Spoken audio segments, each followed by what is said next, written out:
একজন মুসলিম নারী হয়ে, একজন মুসলিম মেয়ে হয়ে কিভাবে কথা বলতে পারে যে যদি আজকে খেলায় নেইমার গোল করে তাহলে তার 10টা স্ত্রী থাকলেও আমি তার সাথে বিয়ে বসবো, তার সাথে রাত কাটাবো। নাউজুবিল্লাহি মিন যালিক।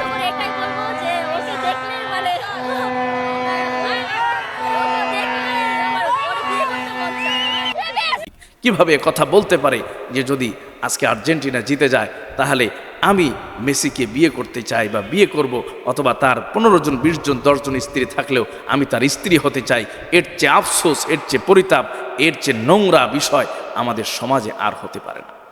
সম্মানিত সুধী, অত্যন্ত দুঃখ, আফসোস এবং পরিতাপের সাথে বলতে হচ্ছে যে এই খেলাকে কেন্দ্র করে আজকে আমাদের সমাজে আমরা মুসলমানের সন্তানেরা কতটা অধপতন এবং কতটা নিম্নগামিতার শিকার হলে এ ধরনের দৃশ্য, এ ধরনের বিষয় আমাদের সামনে আজকে আমাদের দেখতে হচ্ছে।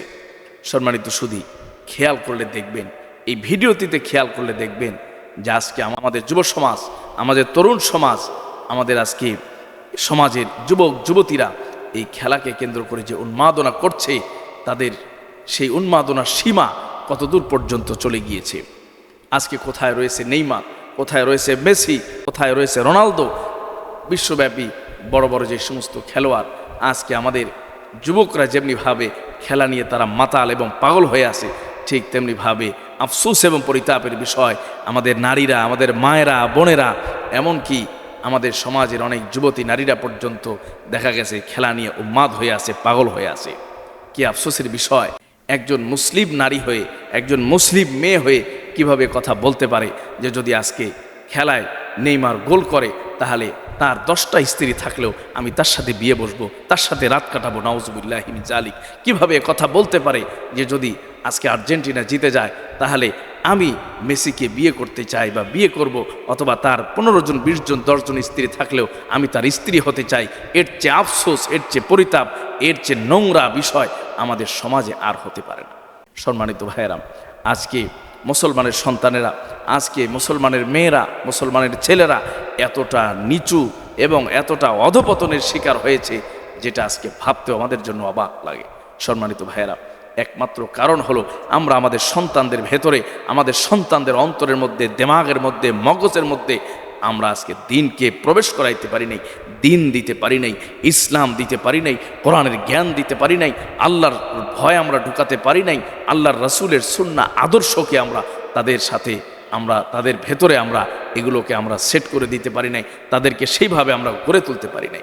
এই কারণে আজকে আমাদের এমন দৃশ্য, এমন বিষয় আমাদের দেখা লাগতেছে যে মানুষ আজকে কতটা নিচে চলে গেলে, তার ইমানি গায়রত, আত্মমর্যাদা কতটা লোপ পেয়ে গেলে যে সারা বৎসর চলে যায়, একদিন ফজরের নামাজের জন্য জাগ্রত হয়ে যুবক মসজিদে আসতে পারে না, ফজরের নামাজের জন্য জাগ্রত হয়ে মুসলমান মসজিদ পর্যন্ত আসতে পারে না, এক ওয়াক্ত নামাজ আদায় করার জন্য আল্লাহর ঘর মসজিদে আসতে পারে না।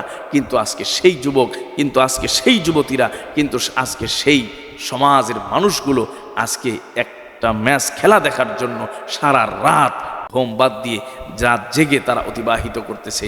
এমনকি সমাজের সর্বস্তরের মানুষগুলো আজকে খেলা নিয়ে পাগল হয়ে আছে, খেলা নিয়ে মাতোয়ারা হয়ে আছে। এটি আমাদের মুসলমানদের জন্য এই সময়, বর্তমান সময় সবচেয়ে বড় নির্লজ্জতা, সবচেয়ে বড় বেহায়াপনা এবং সবচেয়ে বড় অধপতনের বিষয় বলে আমার মনে হয়।